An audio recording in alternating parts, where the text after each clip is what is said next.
Pack your bags, head to LA, hit it big in voiceover. It's a dream that nearly every person in the industry has had float around in their head at some point in time, I think. But very few people actually follow through and do the thing. My guest today is one of those rare few. And now she's got an IMDb page with nearly 150 credits, including Disney, Genshin Impact, and Marvel. Welcome to the show, Laila Berzins. Thanks for having me, Mark. As I was looking over your website and your biography, I couldn't help but the Fresh Prince pops into my head, and I'm like, in West Hartford, Connecticut, born and raised. And I know that's not the words, but it just popped in my head, and I was At like, Fern Ridge Park is where I spent most of my days, going to Brayburn Elementary School, trying to get some candy from the ice cream truck. I don't know. and then you moved out to LA. So I'm assuming that your story goes something like packed my bags, moved to LA, instantaneously signed with big shot agent, achieved incredible riches, fame, and glory in voiceover within weeks, and the rest is just all happily ever after. Is Yes, and that then how I it got my goes? yacht and my sushi chef who travels the world with me. And That's amazing, isn't it? See, if we would all just have the bravery to follow through on those dreams. right. So tell us a little bit about the origin story, because I know that it probably didn't quite go like Not that. quite. Yeah. So kind of the version I like to explain, the condensed version is that I've always been in the acting and theater, singing, musical theater realm.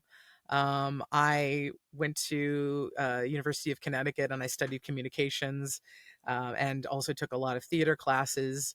And thought, maybe I'll work in creative development at a children's programming network like Nickelodeon or something. Maybe I'll do something in a creative or media related field. Okay. And it wasn't until 2 years after graduating college, and through a friend of my mom's, that I found out I could actually start studying voiceover, which kind of changed the game for everything for me. And so I was, living in my in the guest room at my dad's place, and working a health insurance job as an eligibility specialist, basically doing piecework, based on acceptances, referrals, and denials. It was, it was not the most fun. It was a survival job. Yeah. And in between, I was heading into New York for classes and listening to podcasts and trying to do as much as I could in between. And I partnered up with an amazing mentor who we all know and love, Roy Yokelson, of Antland Productions, who became my first real mentor and made my an animation demo with me, which was the first demo I made with him. And he sent it off to one of his connections over at Disney, who then, I think I started studying voiceover in 2008. In 2013 is when that demo was made, and then that was sent over, I think, maybe, I don't know, like February-ish. In March, I got an opportunity to go out to LA and do a general audition at Disney, where they basically just give you a bunch of scripts and see what you can do on the spot. Yep. And then I was like, well, if I'm going to be out here for a week, I'm going to do everything I can. I was able to get a general audition at Nickelodeon. I scheduled a bunch of lunch meetings, went to like a women in animation event where I ended up meeting somebody who ended up helping me find my first set of roommates. And after the Disney general audition, it was actually Sarah Sherman, who's, I think, changed her last name at this point. She asked me, what's your goal? And I said, I just want to get a pinky toe in the door. She sent my stuff over to Atlas, and I ended up being told, okay, well, we can start you on a trial basis. We can't promise anything, but we can start sending you auditions. And I said, give me a month. So I moved out in May of 2013 and moved into a house in Sherman Oaks with 5 other creatives, and spent the next few years struggling and working my ass off, going to every workshop I could, and then using any money I made mostly for those workshops and to get my name out there and for coaching. It was basically like Uber and Lyft driving on the weekends, graveyard shift, and uh, pet sitting, dog walking, and that was many years of doing that, just basically um, trying to survive. And things started to really pick up a few years after. I'd say maybe year 5 or 6 is when I felt like I could slowly start to. I didn't have to rely on the other part-time work, and then the big bookings started happening. But I bounced around. When people think, "Oh, you just signed with that agent and you're there," I bounced around a bunch. In fact, I was competitive for Connecticut, but not for LA. So I was with Atlas on trial, and after a few months, they were like, "We want you to take more classes. We want you to do this, this, and this." And I was like, "Oh, okay, I'll do this." And I ended up going to being with a whole bunch of different agents until years later, only maybe 3 or 4 years ago, did I actually sign with them, and I've been with them since. But it's been, and then of course I have regional agents and do things on my own to get work. But yeah, it was uh, definitely a difficult few years when I first moved to LA, and a lot of weekends calling my family, like, I don't know if I'm gonna make it. I thank God I had very supportive family that helped me during a few times when I just, you're really struggling. I mean, I was on food stamps and Medi-Cal and scraping by. Um, but I was, I tell people, just be stubborn. Just be stubborn if you want something, because you never know when you know the fruits of your labors will pay off. Two of the things that I wrote down while you were talking, which I think are really important, and I want to highlight them again. One was you said, I was reinvesting everything back into my business. Like I was Yeah. literally taking everything and just take another class, take another workshop, do another coaching session, whatever. So putting everything back into the business. And the other thing that I think people really need to pay attention to is you said you were 5 or 6 years before you Hmm. really felt like you got to a point where I got something, I'm sustaining myself. I can let go of some of this other stuff. And I think that's a really important reality check for a lot of people because so many people come in thinking, I'll give it a shot for 6 months. I'll give it a shot for a year or whatever. Yeah. And then after 6 months or a year, when they haven't got to where they thought they were going to get, then, there's gatekeepers and the industry's against me. And it's always some other external factor for why they're not finding their success. But I mean, you're literally talking about 5 or 6 years of pouring everything back into the business before you got to the point where the business really took off. So now that you're at where you're at and you look back on those days, do you have any regrets? Or is there anything that you wish you had done differently or anything that you suggest, I did this, don't do this, do it Yeah. this way instead? Oh man. It's hard to remember all the way back many years ago, but I think the not so much in terms of what I was doing in terms of workshops and things like that, but more in terms of my own headspace.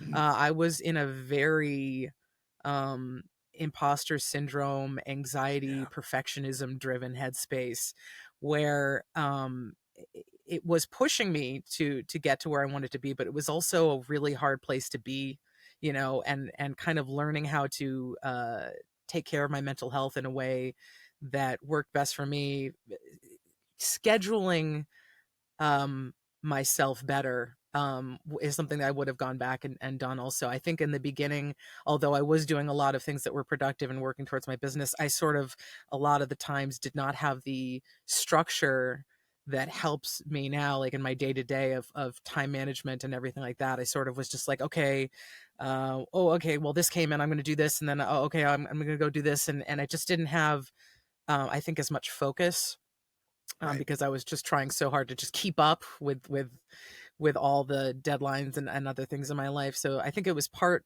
mental health, and part just organization. And then when I finally was like, figured out a routine that worked for me and figured out that structure, which is so important, especially if you have an anxiety ridden brain, then it sort of was like, okay, now I know what I need to feel in control, and like I'm doing what I need to do without getting overwhelmed. I think that's there's a especially when you move from like a small town to a big city and you have all these things thrown at you, you feel this need do a little bit of everything to be like everybody, like keep up with everybody else. In reality, it was like, okay, well, you need to hyper focus on the main goals that you have and figure out in the time allotted how to do that, instead of getting pushed in so many different directions. I think back to when I first made the decision to go full time. I was a radio guy. When my radio job ended, I sat around for a while and, felt sorry for myself that my radio job ended and tried to figure out what I was going to do next. But there came Yeah. a point where I was like, okay, this voiceover thing is working. Maybe I should give this a shot. Maybe I should see if I can actually turn this into a full time deal. And at the time, all the people that I was surrounded with, family, friends, etc., they just kept saying, "When are you going back to work? When are you going to get a real job?"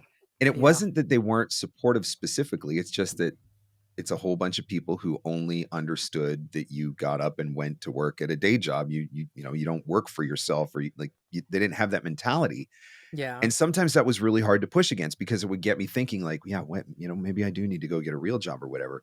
You mentioned early that you had a very supportive family. How key was that truly when you were pushing through? Were there points where they believed in you more than you believed in you, or like what kept you there and pushing through for all those years? Well, some of my close friends know I'm the daughter of two psychologists, which made for great stand-up. So obviously, having very understanding parents that I could confide in when I was struggling with things, made a huge difference. And Yeah. also, they, although they're in very, you know, clinical roles at this point in their lives, they also both came from that, had that performance bug as well, in acting or performing in different ways. So they definitely have always been extremely supportive. Um, I think I mean, it sort of depends because I know some people, they come out here and they don't have that, and Mhm. they're lucky if they have a community. I was Yep. extremely fortunate that I had both my family and an entire voiceover community, and theater community that I ended up connecting with when I came out here.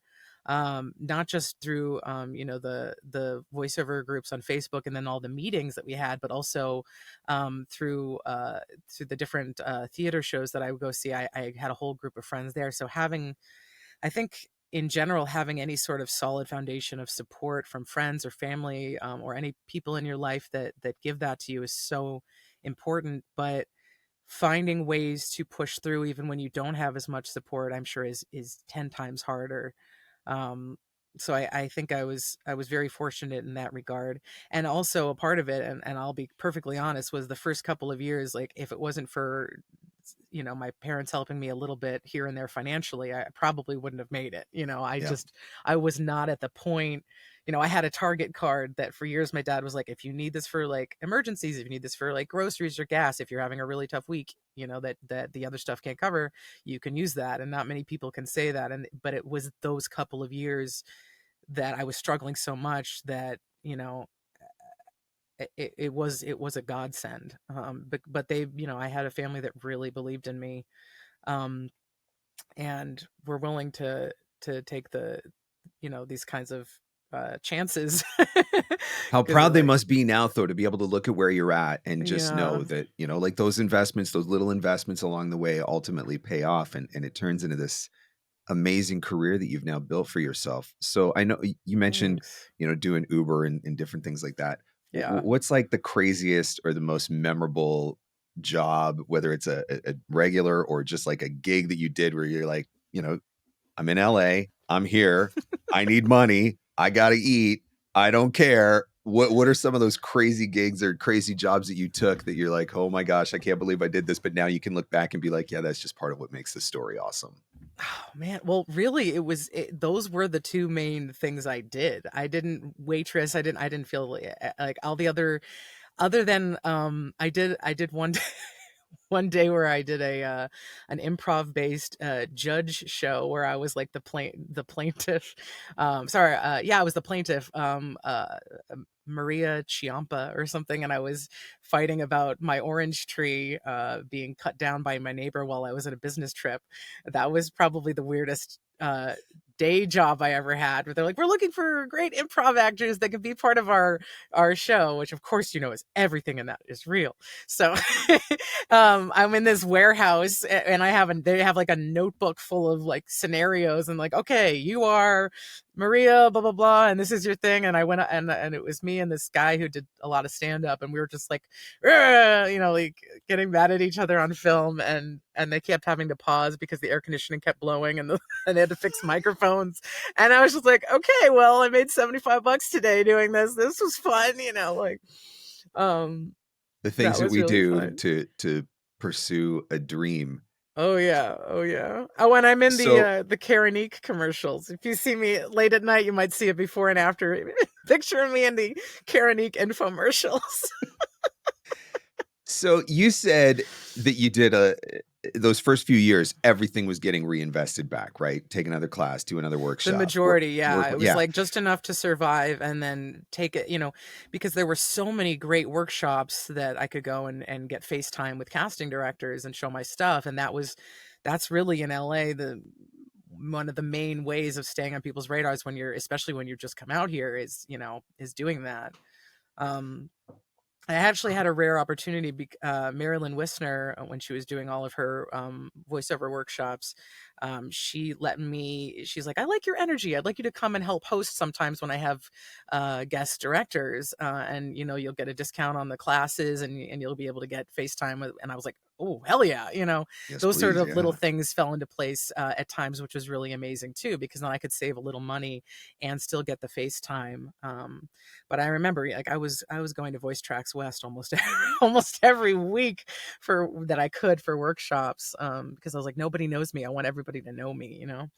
Talk about some of the more impactful, whether it's a workshop, a particular coach that you got in front of, whatever. Talk about some of the ones that you look back and think, man, like that was a moment where I learned something, or that was a moment where I made a connection, or Oh, whatever that really made a big difference. And I know I don't want you to feel like you're leaving anybody out or whatever, but I'm yeah. sure there's some that's really stand out. I mean, there's been a couple over the years that have really made a huge difference. One of the most incredible directors and casting directors I've ever had the pleasure of working with is Khalil Bogdanov, and anybody who's worked with him knows that his level of directing is really an actor's director. He taught me things about the choreography in a scene. What are you doing with your hands? Where is the person standing? Where's their eye line? He made it more you know what's the word? Cinema. I can never say it right. And also, it was some of his coaching that's helped me land some really big gigs. It was really like leveled me up Okay. as an actor.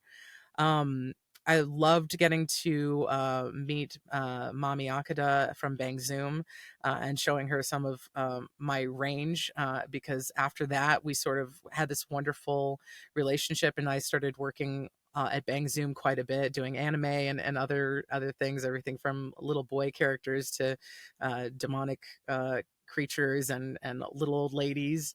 Um, Oh gosh, Charlie Adler, he's just a genius. Lori Allen, uh, I could go on and on. Those are I've had some unbelievable experiences with coaches. Dave Fenoy, um, yeah, too many to list. There are certain Um, names that when we think of animation and gaming, there are certain names that do come to mind. Laurie Allen comes to mind. Dave Fenoy comes to mind. There are certain people, you mentioned working with Mary Lynn.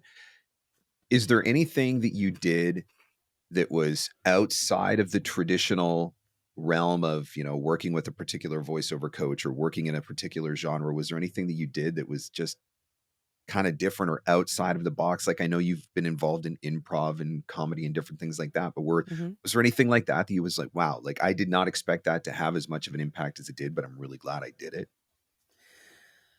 Not in terms of specific in-person events, but I did find it interesting that one day years ago I had put out a video of like a whole bunch of different characters and impressions and things back to back to back, and a looping casting director saw it and somehow knew that I might be good for this creature audition, and I ended up, working with Mark Sussman on Shazam and Black Adam and other things after that because of a video he saw online, like a YouTube video, and I was like, that's awesome. You never know who's You never watching. know. That's But other something than that that, you'd like networking events and all that, all the stuff that people do, pretty standard. Yep. And one of the notes that I wrote down at VO Atlanta when I was there on this past weekend, Hunter Peterson said it. He said, "You know what?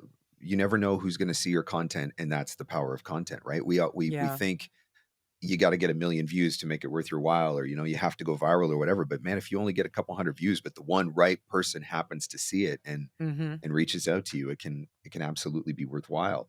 So this journey is, you said 5 or 6 years in, and you finally felt like, okay, I'm going to be all right. I've got this worked It out. was basically, I think it was, I moved out in 2013. I think it was by 20, I want to say 2017 or 2018 when I finally took the Uber and Lyft stickers off my car. And I was like, all right, I'm making enough to be able to consider myself full time. And then it wasn't until maybe a year or two after that that I started booking like the really big things like the, Disney and Blizzard and, Nickelodeon and Cartoon Network. Like it sort of started to snowball from there. It was sort of like I'm starting to get more known. My skills are, improving. I'm doing something right because I guess people are, having me come in more and Work um begets work, right? exactly. Yeah. And I started, people that I had worked with on previous things would refer me to other casting folks. And, I was always trying to um yeah, find ways of getting out there.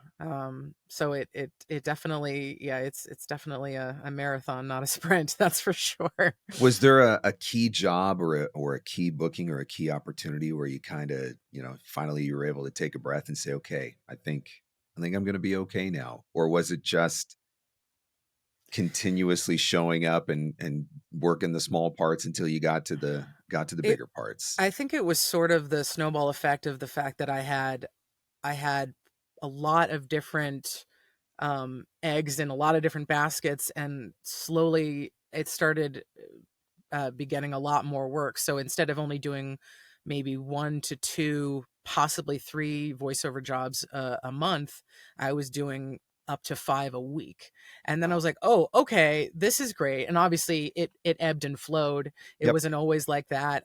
But uh it was sort of like, okay, I've built up that momentum now. I feel like I don't have to rely on these side jobs because I'm actually doing more than just surviving. But I think the moment when I really like felt like, okay, this was the right decision to move out here was when I was still driving for Uber, and I got a email from my agent, which was Vox at the time, and they said, "Hey, you just booked Mrs. Croker on Disney's Amphibia." And I was like losing it, absolutely losing it. I was like on a break in between pickups of passengers, and I was like, "I just booked my first Disney cartoon," and I was, That's and so amazing. it was sort of like, okay, you know, I had a lot of really tough years, really a lot of really tough days, and I still have really tough days. But it was like, though that kind of a milestone was like, okay, this is worth it. Um, Talk about Atlas, because you said when you mhm. first got out there, you signed a trial with them. Yeah. And then they encourage you, you need to do some more coaching, do some more workshops or whatever. But now you are back with them, right? Yes. So It talk was about on that almost. story. Yeah. So I started. I was only on like a 3-month trial with them, and then I was told, I needed to, especially with actually character work, I needed to take a lot more classes. I got like kind of like a list of things that they recommended I did. So I bounced around to a bunch of agencies after that. I would think I was with Clear Talent Group for a while, then I was with Vox, DPT, and then uh, I made a promo demo, was it promo and trailer, I think, with Harry Dunn. And I was like, "Harry, would you mind like putting in a good word? It's been so long since I've talked to Heather, and I wanted to circle back." I think this was like at least 7 years after I had originally been on trial with them, and he's like, "Oh yeah." He sent over stuff to Heather, and she's like, "Oh yeah, I've been following." following her career since she left, and I've been following everything, and it's so great to see like where she's come. And I was like, what? So How cool is that though, it was right? amazing. She's like, when I talked to her, she was like, she said, I told you to do A, B, and C, and you did like the alphabet. You did like a whole bunch of different things, and you really. And so she was like, yeah, now we're right. We're like, we are totally on board, but we all want it. We want to sign you. And I was just like, wow, because in the beginning, I was like, I felt so defeated. Like, okay, I really Yeah. have uh, to get better, and it was a kick in the butt, but that was the kick in the butt I needed.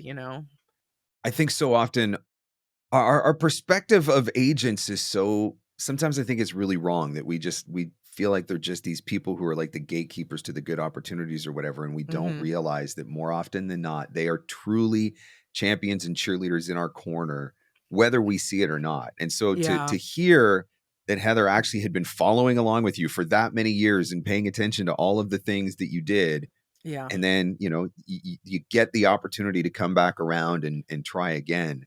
That's what the agent experience is so often like, and we don't always see it that way, but how cool to be able to do that. But also speaks to the importance of, like, if an agent says no but they say no and give you some things to do, Hmm. like, go do whatever the heck they told you Yeah. to do, right? Like, so that's cool that you were able to do that and have that experience. And so now you've been signed with them for how long since? It's been at least, let's see, it's been about 4 years, I want to say. Nice. A little before the pandemic, so four or five. I have to double check my paperwork, but it's been and it's been they're one of the best agents ever that I've experienced. Like, I love the team, and they keep me very busy, and I still have a whole bunch of regional agents as well, and then I do my connect with folks in my own ways. So I'm I'm busy. I'm glad to be busy. I kind of I'm have my routine guessing now. Yeah. that once you hit that pinnacle and, getting Mhm. signed with Atlas after having had that experience years sooner, I'm guessing that you didn't just stop doing all of the things that got you there though, right? Yeah, no, I'm still doing workshops. I'm still getting coached all the time. In fact, I actually have I hate working alone, and I have worked with coaches on retainer, like I figure out like a realistic that are also voice actors that are great at directing, so that I'm working as much as possible with another human being, because it increases my booking ratio tremendously. I'd say by at least 25%. Wow. So in addition to that, I do that, as that's one of the biggest investments I've made, that's had the biggest return, is try to work with an actual human being as much as I can on those auditions, not just coaching in between auditions, but that's part of my, and that also helps turn off my the anxious side of my brain, the I'm not so sure. And over the years it's Yep. gotten better, and I've been able to get better at self-directing through working with with coaches so much now. But I still like having that, because it allows me to play more and not have to wear so many hats at the same time. So who are you Yeah. working with today? Are you working with just certain people in general, or do you have like, this is my go-to when I get an animation audition? This is who I like to go to when I get a gaming on or Oh, if I how, what tell you that, they'll be stolen then away from me. everyone will know. Everyone will know. But yeah, I have a couple. I don't want to lose them. Oh my god. No, I mean, I do have a couple like go-to people that I go to, depending on, and obviously I will say also, if you have a really big uh project, go with somebody who really knows their stuff. Like, again, I was going to go back to Khalil Bogdanov, Michael Orenstein. Is They're both absolutely phenomenal. They're fellow voice actors in the community that also coach, Jen Henry, Jacob Behrens, Alex Weitzman, fellow talent, DW McCann. um, and yeah, so I've been uh, I have a good team of people, both fellow talent and coaches that I love working with. I just think it's really important for voice actors to hear that side of things too, because I do think sometimes there's a misconception that once I get to a certain point, or, I do everything that I need to do to get that agent. And once I've got that agent, okay, now I've arrived. Now I go in and enjoy my career.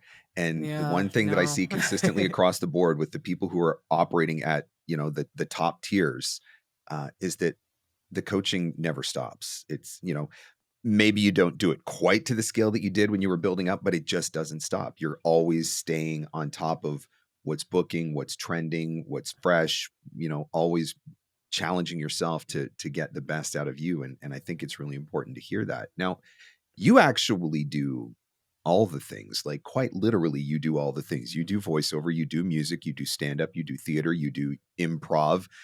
I would love to hear how all of those different things come together and have influence on you and your career to make you a stronger and more confident voice actor. Wow. Well, I would say, I mean, the singing background has helped me tremendously in terms of knowing how to use my instrument, being able to kind of be a vocal chameleon and figure out, pitches and ranges that go that are a little different than somebody might expect, because people don't always know what I can do. Sometimes it's a little crazy, it's a little fun, but figuring out how uh, to like doing creature work without hurting my voice, Sure. Yeah. or breath control, during a specific piece, or simply from a musical standpoint, score. When I get a project and they'll give me the notes and I'll say, okay, well, it's crescendoing here, it's decrescendoing here, you want this to be more billboard, and I sort of uh, feel it also as a musical piece, so I'm scoring it as if it were music, and then it helps me communicate with the director in terms of where they're going, like where do you want this to build, to ebb and flow. The I mean, I've been acting since I was probably 5 or 6. That definitely has helped me because I can, being able to tap into my emotions, and Yeah. especially the real, more raw, vulnerable sides of myself. Um, and the stand up, which I only did for a few years, I've taken a kind of hiatus on that, but it helped me kind of overcome a lot of fears, and has also helped me in terms of working on, improving my comedic timing Timing. Yeah. in projects like that. Yep. And then again, bringing it back to being, having so many psychologists and social workers in the family, just being really in tune. I would say what I call myself is painfully self-aware. I'm very aware of how I'm feeling, and oftentimes how I the energy of other people. And it's like I'm very hypersensitive to that, so I think it's helped me as a performer kind of tap into the essence of myself and what I need to bring about in others. Um, and then yeah, just and then getting this being over the years getting better at my organization and time management has obviously helped me too, because then I can get what I need to get done and move on to the next thing. How much influence do some of these things have in your character development process? Improv 100% Yeah. is everything, but as John Cleese would say, I like, a lot of times I like to write in my ad libs. I sometimes I'll have something on the spot, but I also will look at something from a stand up or improv point of view, and say, okay, well, this is cool. What if I just little something here? I like the option of either if I come up with something in the moment that feels authentic, do it. But if I'm reading over the script and I feel like, oh, this would be a nice little button, that obviously helps as well. Doing a lot of character acting as a kid, and being tuned in, and being such an avid cartoon watcher, being able to kind of tune into those archetypes, Yep. and then exploring versions of those archetypes that are different, or people from my life, and combining them with those archetypes obviously helps. The more media we consume, the more tools we have in our toolbox to create new characters. So I think yeah, that's the biggest influence, just the combination of the different things in the creative world that I've used towards my acting and performance. You said that you're an avid cartoon watcher, which I'm sure part of that now is research purposes. But Yep. are there? I think anybody that has dreamed of getting into animation at some point probably can point to a particular character or a particular cartoon from childhood or whatever that was like that Oh, was the moment I realized, or that was the influence or whatever. So, what were some of those early influences for you? Rocky and Bullwinkle, 100%. I watch that every morning. Looney Tunes, um, uh, anything and everything with Robin Williams, and watching Yeah. Mrs. Doubtfire and Aladdin was the game changer for me, especially Mrs. Yep. Doubtfire. Even though I didn't put two and two together until years later, I was like, huh, that's interesting. Like, I knew what was going on, but I didn't realize that you could study voiceover until many years later. But seeing that, seeing him actually performing the character voices to picture, which very rarely happens unless you're doing, dubbing. Yep. It was like, somebody pulled the curtain back from The Wizard of Oz. Yep. Um, Disney Afternoon, Goof Troop, Darkwing Duck, Darkwing Duck. Yes. Tailspin, Goof, all of those shows, the Nickelodeon Renaissance, Yep. Hey Arnold, all that, Ren and Stimpy, the Rugrats, Iroh Monsters. I could go on and on. There's pretty much all the shows. I watched almost all of them. So have you had So a full circle moment where one of those shows that you watched that was an influence or whatever that you've now had the opportunity to come back and work on one of those shows or work with one of those people, one of those voices that you listen to or anything like that? Bender from Futurama, John DiMaggio and I had bumped into each other a few times during various projects. One of which was Batman: The Long Halloween Part Two, and I had bumped into him at another. I'm trying to remember where the other one was, but I bumped into him in a second time, and I was like, "We have to stop meeting like this," and he laughed, and it was sort of like a kind of surreal moment where somebody that I incredibly looked up to, that I was, in the same ballpark working with them. Um, and Bill Farmer, Yeah. most known as Goofy, Yep. he was an Amphibia, and getting to, I mean, not getting to work in the same room with him, but knowing that I was in the On the same I show. was on the same show as Yep. him, and so many other amazing talent that were in Amphibia, was really mind blowing. So definitely, there have been a couple of those moments where I'm like, oh wow, like I am here. I belong here. So I'm part of their world. What does it look like for you now? Because you have so many credits. There are so many things that you've been a part of. How do you keep all of the characters straight? Do you have like notebooks or folders on your computer or, or do you just know like, oh, I'm going into a session to do this one again and you just can draw from it? Do you go back and watch? Like what is that organization? Because you mentioned that you're very Yeah. organized now, you've built systems. What does that look like for you as somebody who's done so many characters and may have to be able to go back to the well to tap into that character again? It's a little bit of each of those things. So I have tons of folders of audio files that I save. I save so much on Dropbox and on an external hard drive, and label things accordingly, and then save things from classes. But I also do have in my notes app some of the first characters that I ever created and what their names are. They all have different names, so I can sort of just go in and be like, okay, I know what that is by the name, or if it doesn't have a name, it's done by the vocal placement and the attitude. So they're all up there, and if I need a refresher, I'll check something on YouTube or get in the general vein. And other times it's I might come up with something completely different than I originally thought, just by combining characters, or looking at another character I like and doing a bad impression of them. It really depends.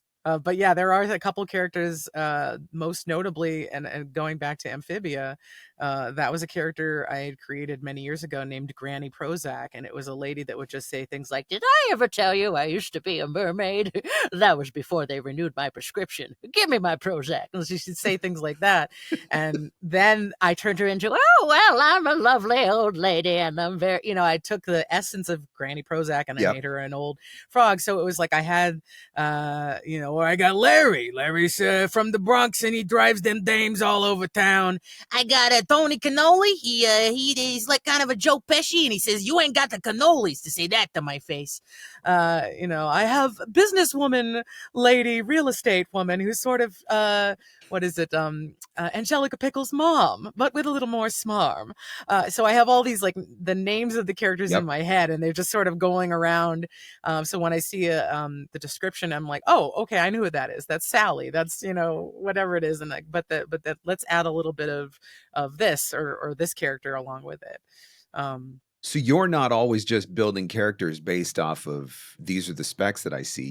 You're always in a state of, oh, there's an idea for another character, and then every once in a Sometimes, while you yeah, or can if lean into this spec that I'm seeing yeah. actually syncs up with this character that I've previously developed. So there's a little bit of both sides then. Sometimes it's creating it based on what you're reading, but sometimes it's leaning into what you've already got.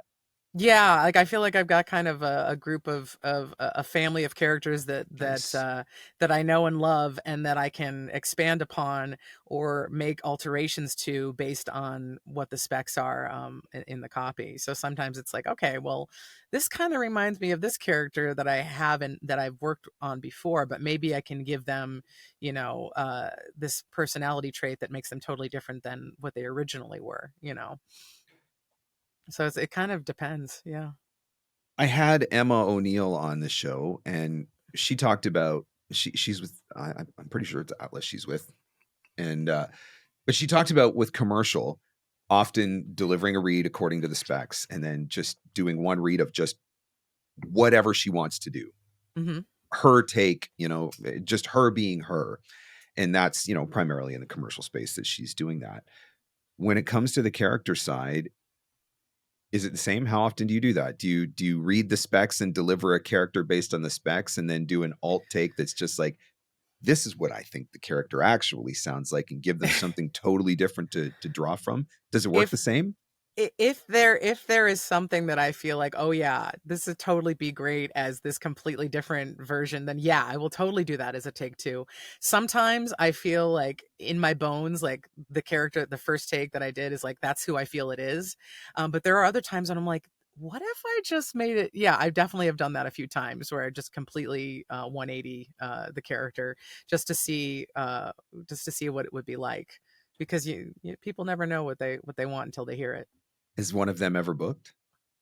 One of Um, those ones where you went right off spec, or you just went in a totally different direction from which they suggested, and they're like, actually, yeah, maybe that is. not. I'd say that the take twos have helped with callbacks, but they Yeah. never have necessarily gone with the take two for the character itself. Not that I can remember But it anyway. also gives you an opportunity to showcase a different set of range, right? Yes, definitely, definitely. And I think one thing that we've learned from casting directors in particular is they listen to everything and they're paying Hmm. attention to everything. And so that's Yeah, something that they, maybe they file it away, and that's what gets you the invite to the next opportunity or something like that. yeah. So you mentioned that you have this whole family of characters, and this question probably is terribly inappropriate, but I'm going to ask it anyway because I know it's like picking your favorite child. But what are some of the favorite characters that you've done? Do you have ones that you're like, yeah, this is the most me, or this was the most fun, or this was the most out there, this is the most memorable, or whatever? Do you have some of those characters? Yeah, well, definitely. Well, other than Granny Prozac, because just everyone knows I love being a little old lady. There was a character I voiced in Rainbow Butterfly Unicorn Kitty on Nickelodeon, and she basically was just me, but with my 7-year-old energy. So she was a Yeti, named Yana, and she would just say things like, "Has anyone seen my golf ball? It's round and looks like a golf ball." Ooh, I was like, "Ooh, a coupon! I'm going to use it to get a car made of ice." Like, I was like, "Yana, the coupon is for a cupcake shop, which I will drive us to in my car made of ice." So it's just like, when I get to express like that really zany kid side of me, the Yep. big kid side of me, that's my favorite.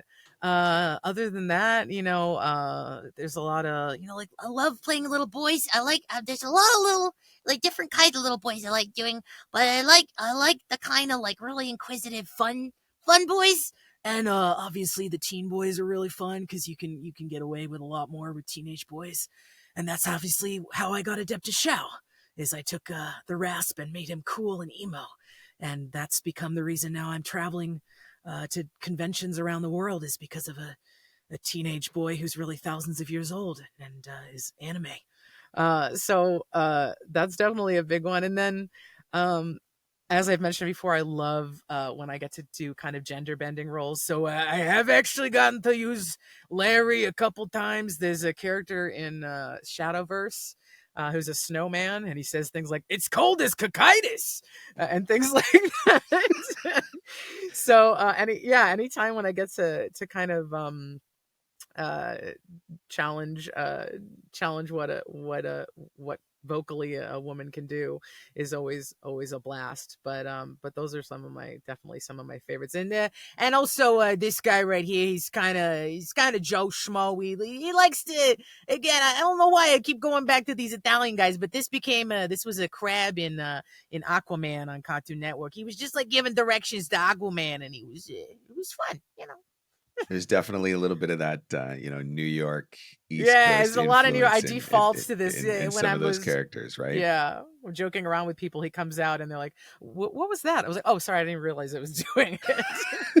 I was like, "Yeah, I just thought I'd ask about the thing." Oh, sorry. Yeah, that's what I meant. You mentioned conventions and Mhm. having the opportunity to do some of these conventions. Let's talk a little bit about that because, for a lot of us, I'm a non-broadcast guy. I don't typically develop fans in the non-broadcast space, so I don't really know. It's like a whole different world. But what is that experience like to Oh my go gosh. to a con and to meet these people whose lives you've genuinely impacted through a character that you've created and delivered? What does that feel like? It is absolutely surreal, and the best way I can describe it is like a family reunion with family you just haven't met yet. Nice. It's an outpouring of love. And Yep. I will say I've never experienced anything like what I have through being a part of Genshin Impact. The fans are next level amazing. I mean, I get hugs and gifts and just an outpouring of love. Or there's people that will say, your character really helped me during difficult times, when I was feeling really low. Like they helped me get Mm. through, struggles with my mental health, which is just mind blowing. Coming And from a such a family gift. of therapists, as you Yeah, mentioned, right? exactly. Yeah. It's, So you found a way to do it in your own way. exactly in my own Yeah. way. I mean, laughter. If I can, my thing is like I really love laughter therapy. If I can make somebody's day a little brighter by making them laugh or making them smile or doing something that breaks up the monotony of a tough day, that means so much to me, and it is like my high.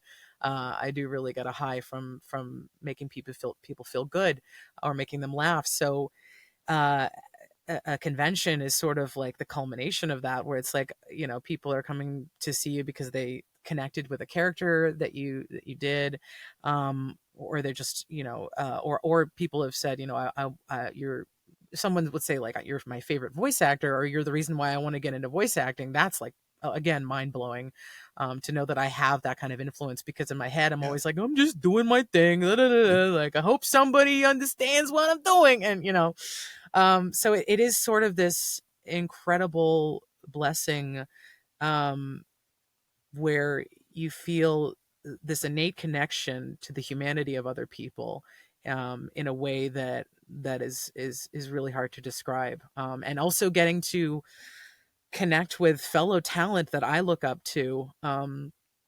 Absolutely mind blowing. Like at the last convention I had in Australia, I was signing right next to Giancarlo Esposito, Gus Fring from Breaking Bad, and I was just like geeking out internally. Like Yep. you know, so it is an amazing experience, and also getting to travel the world, and meet fans is something I've always dreamed of. But it's sort of like felt like a distant, something way off in the distance that who knows if I would ever get to. So Sure.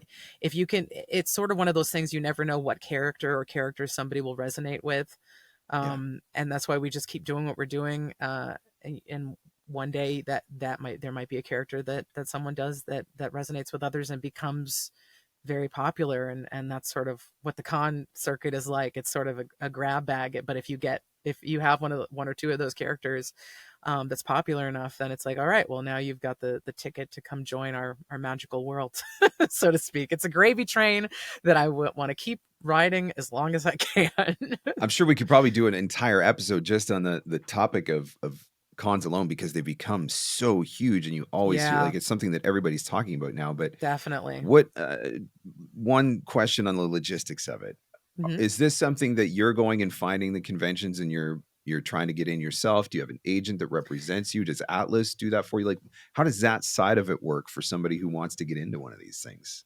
I have a convention agent that I Okay. reached out to on my own. However, I do also reach out to conventions that I'm interested in being a part of on my own. So it's kind of 50-50. And it also depends on what it sort of also depends on, you have to kind of research uh, what cons would work best for your characters. Um, but because a lot of my fellow Genshin and Honkai friends are already with convention agents, I sort of, you know, jumped on that and have gotten some great cons through that. But I'm also trying I've been trying to reach out to both local and international cons on my own, with sort of, you know, the breakdown of my most popular characters and my IMDb. And so that's a great way of staying on their radar. Sometimes they don't have any availability the current year that I'm applying, but they'll be like, oh yeah, we'd love to have you next year, so reach back Yep. out to us. And then I just have to set reminders and things like that. So it's a little bit of both. um It yeah, feels like a world that is just in the last few years, it's just absolutely I exploded. know, it's crazy, it's absolutely crazy. And there's, I mean, I've talked to a couple voice actors now who are doing them, and if you've got the right character that resonates with people in the right way, there's that, it's like a secondary income stream, right? There's a whole other Definitely. opportunity to go out.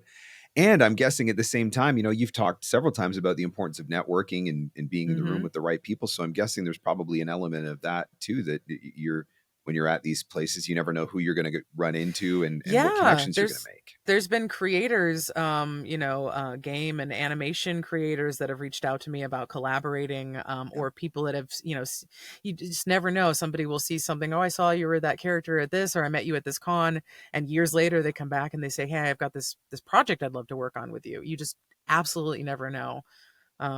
I actually, when I was doing Kawaii Con, one of the fans that been friends with for quite a long time on Instagram, we ended up traveling through through parts of Hawaii together. Like, we became like buddies. Like, now we're like besties. So you can also get lifelong friends from these from these cons. I love that. So what's the bucket list character or job or booking for Lila? Oh, What's you've achieved so much. You've checked so many boxes, but I'm sure that you're always looking for, I just, this is the next thing that I'm going after. What is that? What's that bucket list opportunity you're going after? um, number one, to be a Disney villain in a Disney movie, to be a part of some of the my absolute favorite franchises, would be, you know, to be a guest on The Simpsons or Family Guy or South Park. Uh, I have so many shows that I love. To be able to um, be a do movie trailer Mm. voiceovers, more promo. I've only done one promo job ever. I would love to do more of that, and just to be a lead character in an animated show that becomes one of those, you know, cult classics that people Yeah. look back on and say, this was a show I grew up with and I loved. To be one of those Yep. characters, but a lead character specifically is what I've always wanted, a lead character in a union animated show. um I've had a couple close calls, but it was sort of, you know, it never got up to that point, and I was, you know, so those are some of the ones on my bucket list. There's too many to list. Your story is, I think, an incredibly inspiring reminder that it doesn't really matter where you start, but what matters is more of what you're willing to put into it in order to get Yeah. to the finish that you're looking for.